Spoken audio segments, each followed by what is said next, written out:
Kemudian kita lanjutkan contoh soal untuk mengubah data tunggal, ini ada 30 orang yang merupakan data tinggi badan. Kita akan menyajikan datanya ke dalam tabel distribusi frekuensi. Langkah pertamanya adalah, supaya lebih mudah ya, ada 30 orang ini, bisa kita urutkan data tersebut terlebih dahulu dari data terkecil sampai terbesar. Nah, ini udah saya ubah dari terkecilnya, ternyata 152 diurutkan ke kanan, kita lanjutkan ke sini, sampai data terbesar. Nah, kemudian apabila sudah kita urutkan, langkah berikutnya, yaitu yang pertama, kita cari jangkauannya dulu. Data terkecil kita catat adalah 152. Ini ya, udah diurutkan dari yang terkecil. Dan data terbesar adalah 173. Nah, jangkauan itu adalah data terbesar dikurang data terkecil. Sehingga 173 dikurang 152 itu adalah 21. Jadi jangkauannya adalah 21. Nah, kemudian yang kedua yang akan kita cari adalah banyak kelas atau K. Rumusnya tadi udah ada sebelumnya, udah saya tuliskan. Tapi sebelum itu perlu kita ingat bahwa banyak data kita adalah N sama dengan 30. Jadi N itu banyak data. Kemudian kita substitusi ke dalam rumusnya. N ini adalah 30 sesuai dengan banyak datanya. Kalau banyak datanya ada 80, berarti N-nya 80 gitu. Nah, berarti di sini N-nya adalah 30. Oke, kemudian kita cari terlebih dahulu logaritma 30. Bagaimana cara mencarinya? Bisa kalian gunakan kalkulator atau kalian searching aja di Google, pasti keluar log 30 berapa gitu ya. Nah, kalau menggunakan kalkulator di handphone atau di kalkulator saintifik itu juga bisa. Nah, ternyata ditemukan bahwa logaritma 30 itu adalah 1,477. Jadi kita ambil aja 3 angka atau 4 angka di belakang koma supaya lebih spesifik ya. Kemudian kita kalikan terlebih dahulu ini 3,3 dengan 1,477.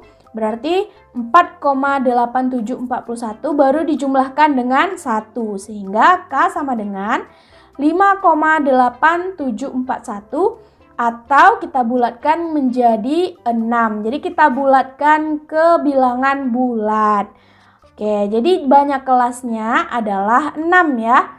Oke, kita simpan, sudah ada 2 data. Kemudian yang ketiga, kita cari panjang kelas atau P.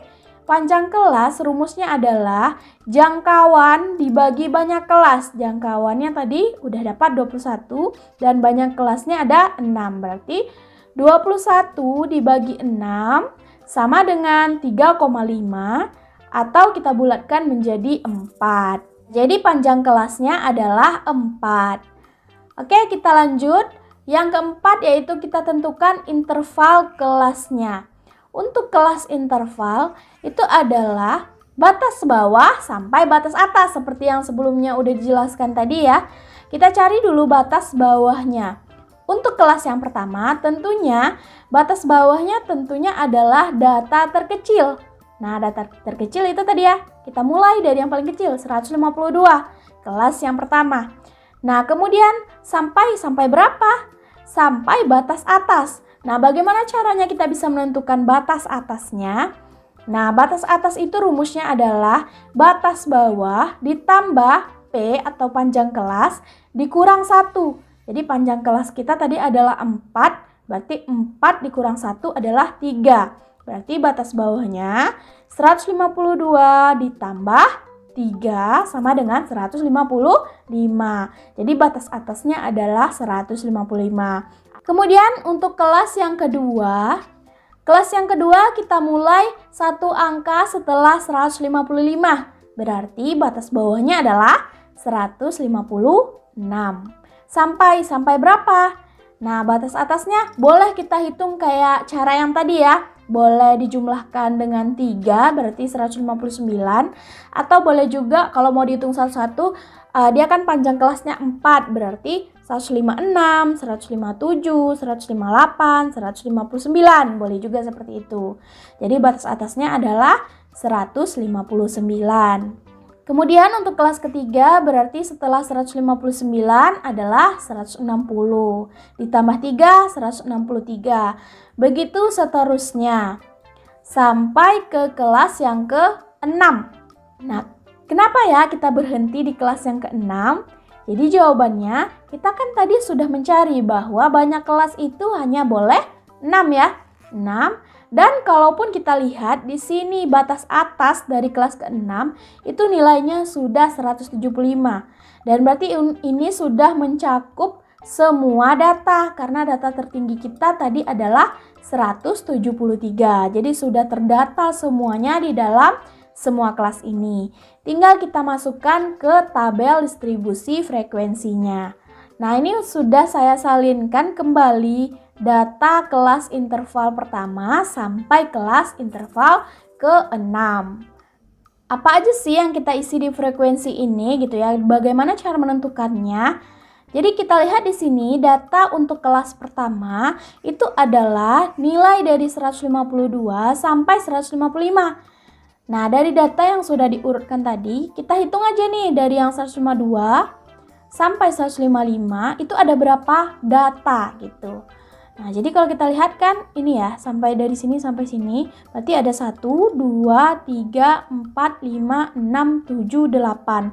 Berarti ada 8 frekuensinya untuk yang kelas interval pertama.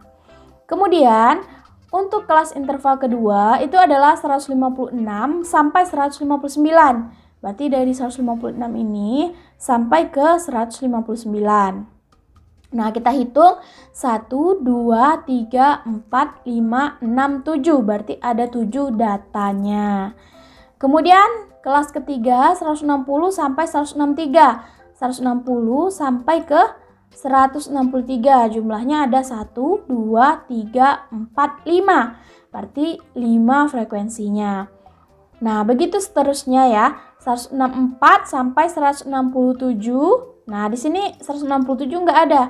Kita catat yang ada saja. Berarti ada 3. 1, 2, 3. Nah, 3 data.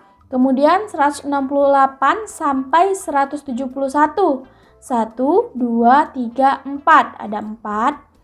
Kemudian 172 sampai 175. Nah, 175-nya nggak ada, nggak apa-apa. Kita catat aja data yang ada ini ya. Ada 3 buah data. Nah, inilah tabel distribusi frekuensi dari data tunggal yang ini tadi 30 orang siswa. Itu dia tadi cara menyajikan data dalam bentuk tabel distribusi frekuensi. Menurut kalian gimana nih? Silahkan komen di bawah kalau masih ada pertanyaan. Assalamualaikum warahmatullahi wabarakatuh.